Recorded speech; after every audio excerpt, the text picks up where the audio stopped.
What's up, everybody? I'm Jamal Noor with UNR Construction. Welcome back to the channel. Today, I want to talk a little bit about the responsibilities of your contractor and a little bit about what got me into this business.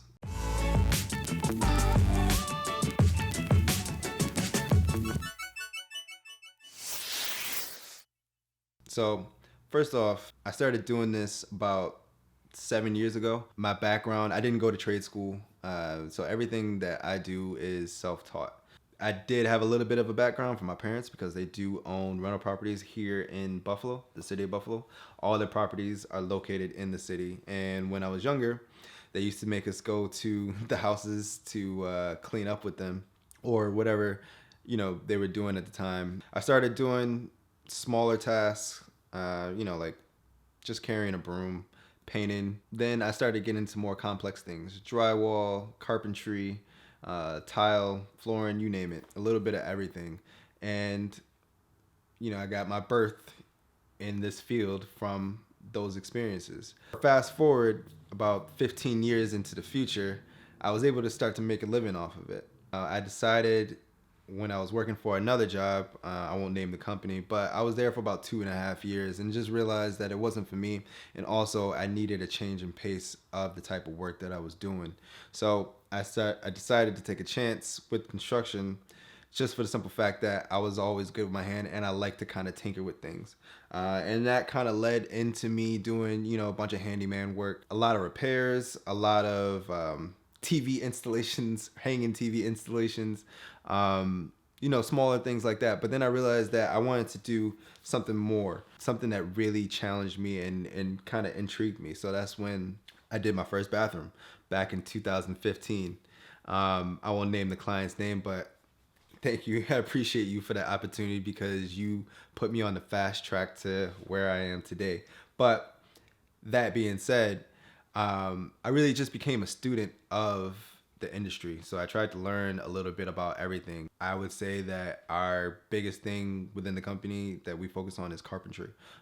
We also do a lot of drywall. We're starting to get really, really good at that. But for the most part, it's carpentry. But I wanted to know about everything. I wanted to know about demolition. I wanted to know about tile, flooring. I wanted to know about paint. I wanted to know about anything that went into making a house and how it worked. And even if I wasn't going to master it, I would at least be able to explain it to somebody or have someone explain it to me, and then I can engage in the conversation. So that's how I went about going into this field. And that has never stopped. I'm a firm believer in that you have to be a student of whatever you do, whatever your craft is.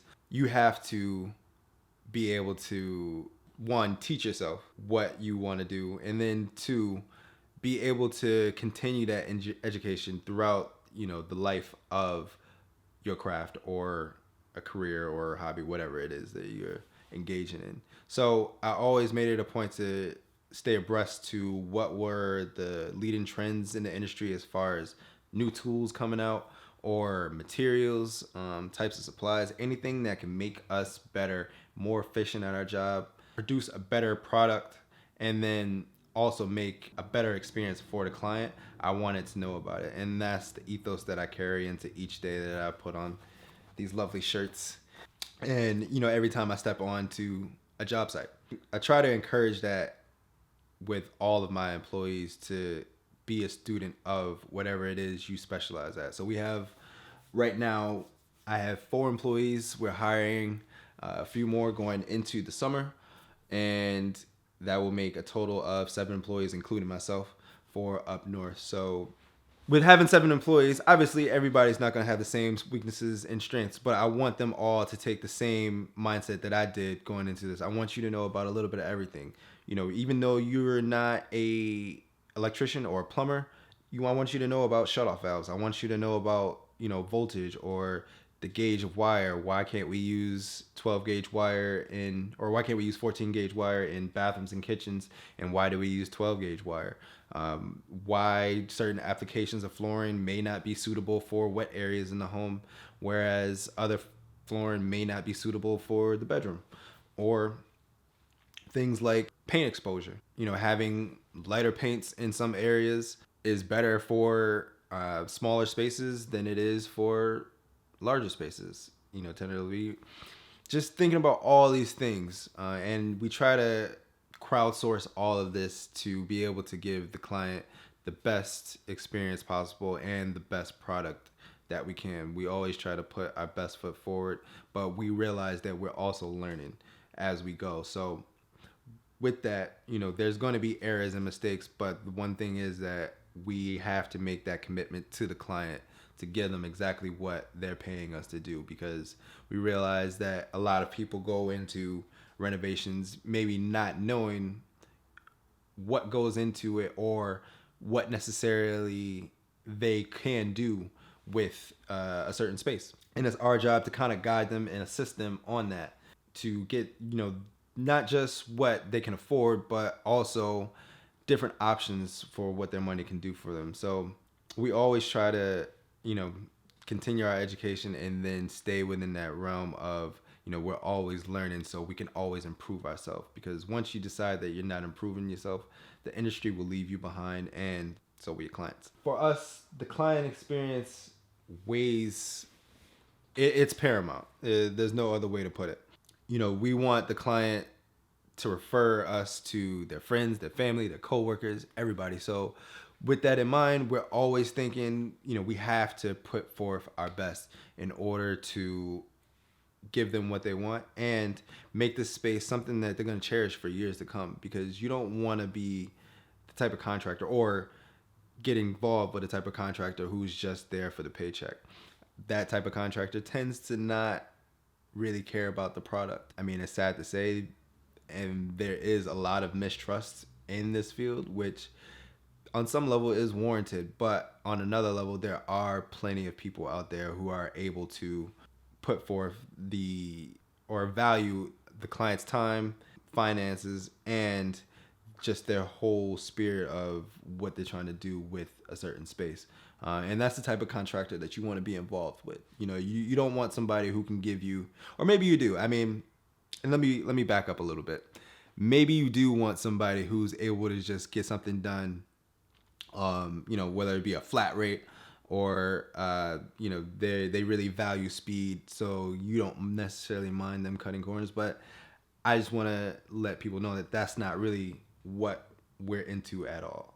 We are the type of company who is always trying to excel, always trying to push ourselves to the next limit and challenge ourselves with what we can do in terms of design, in terms of efficiency, in terms of sustainability, and above anything else, the quality of our product is what we hold the most high. We want something that's going to last for years to come, that the client and their families or guests that they invite into the house can enjoy for years and years to come. We don't want to be that contractor that comes back after a year because everything is, starting to fall apart, or we use the cheapest materials, or we just kind of slap paint on the wall and, and say good enough.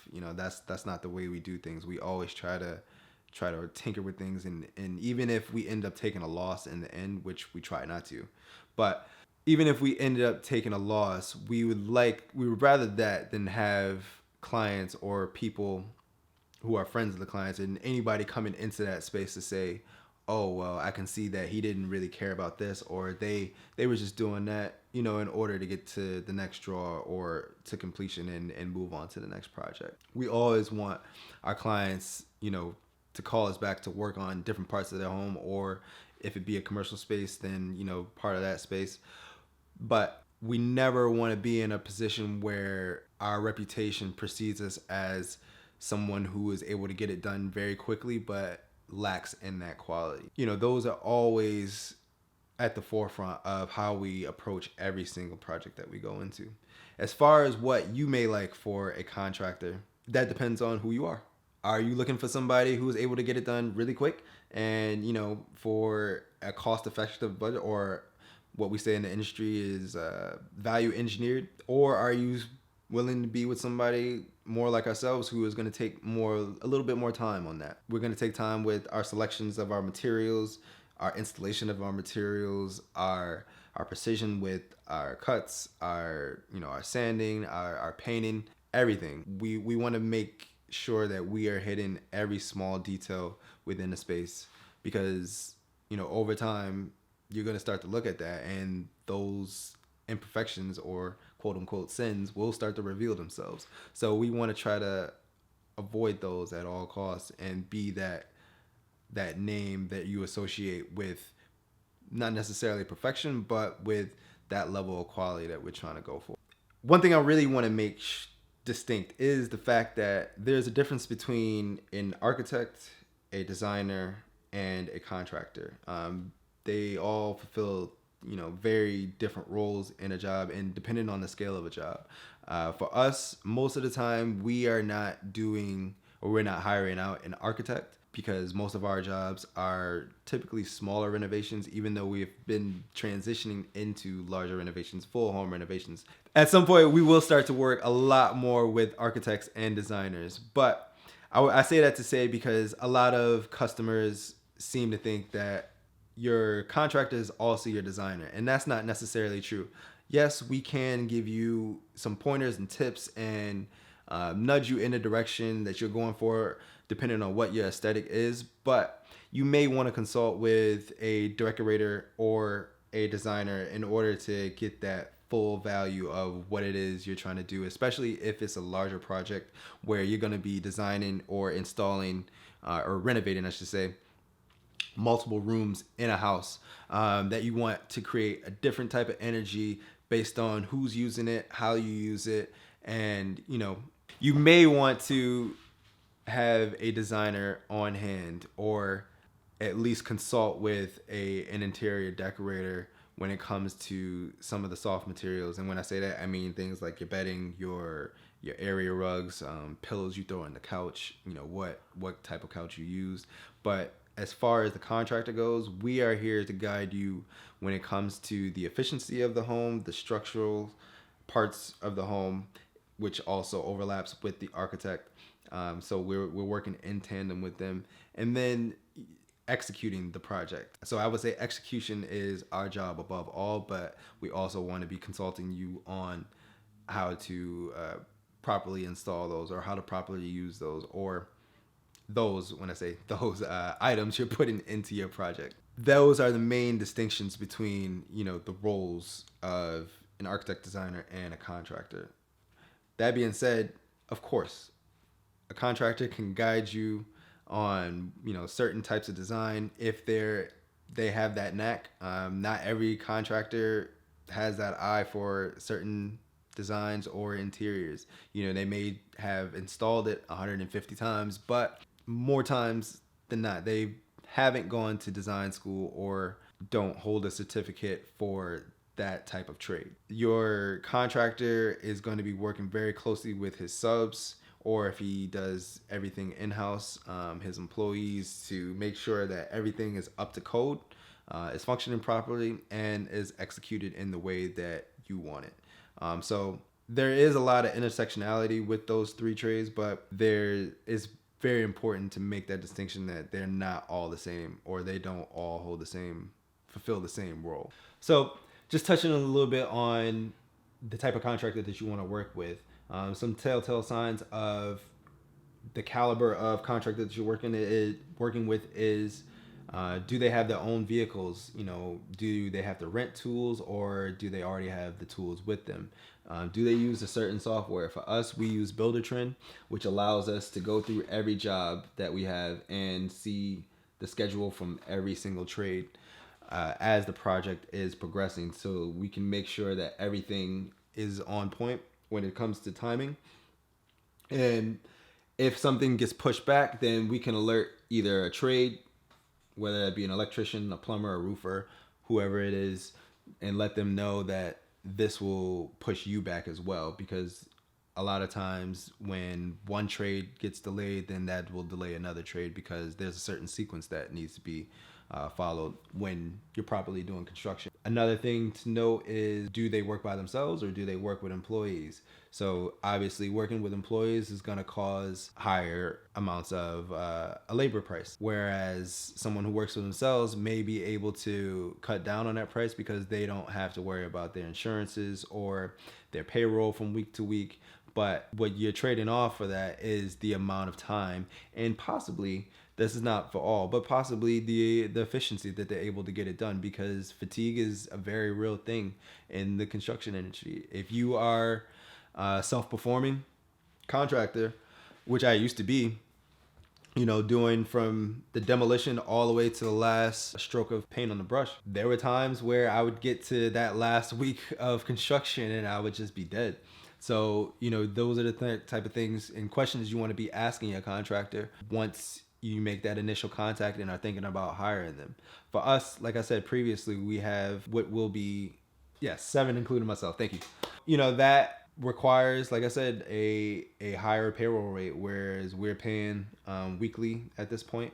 It may go to bi-weekly, but that being said, we are able to operate at a higher capacity than a lot of other contractors who are self-performing or maybe just a two-man show. We currently run about 4 jobs at a time, which they're all ranging from a smaller to a much larger scale. We do bathroom renovations to full home renovations that have 3 bedrooms, 2 bathrooms, and a kitchen, and then other miscellaneous parts of the house, including basements, exterior spaces, decks, you name it. We're able to execute. But for someone who might be self-performing, that may not be a viable option for them, because what could take us 6 months might take them 18 months. So it all depends on the level of quality you're seeking to get, the amount of time you're willing to spend on it, and then, yes, of course, the amount of money you're willing to spend on it. Money does not always equal quality. So you're going to want to make sure that you are checking the references, looking at pictures of jobs that they've done in the past, or if you're able to walk a job. That's one of the biggest things, walking a job that they're currently doing to see how they do it, provided that their current client is okay with you doing that. Get in there and ask how they do things, or what it's like on a day-to-day. Are they the type of contractor that is going to be there day in and day out, 5 days a week, or are they going to spend a day or two here and then jump to another job and then come back to you at the end of the week? All those are very real things and ways that people operate. Not to say that any of that is wrong, because people have to do what they're able to do, but you need to know those things going into it, because if you're expecting your contractor to be on site at your job, whether it be your house or a property that you own for investment, whatever it is, that can cause a lot of resentment and cause a job to go sour, because you're expecting one thing, but they're operating in another. And it's hard to get someone to change that midstream. That's why it's important to get that information up front. If someone came to me and said, I expect you, or I don't really expect you to be here day to day, well, I would appreciate that, because that takes that hardness or that necessity for speed kind of off my back. But at the same time, we're the type of contractor where, yeah, we're going to be there at least 4 days out the week. If we're not there, then that means probably a sub is there, or there's just a conflict, because not necessarily a conflict. Maybe we have to let something cure. If we have to let concrete cure, or we have to let plaster or drywall cure in order for us to move on to the next step, then that'll most likely be the reason. But other than that, we're there every day. These are all things you want to be thinking about, and it's okay to also consult with other contractors. I'm assuming that a lot of people are getting different bids for projects, but if you're not, you can always reach out to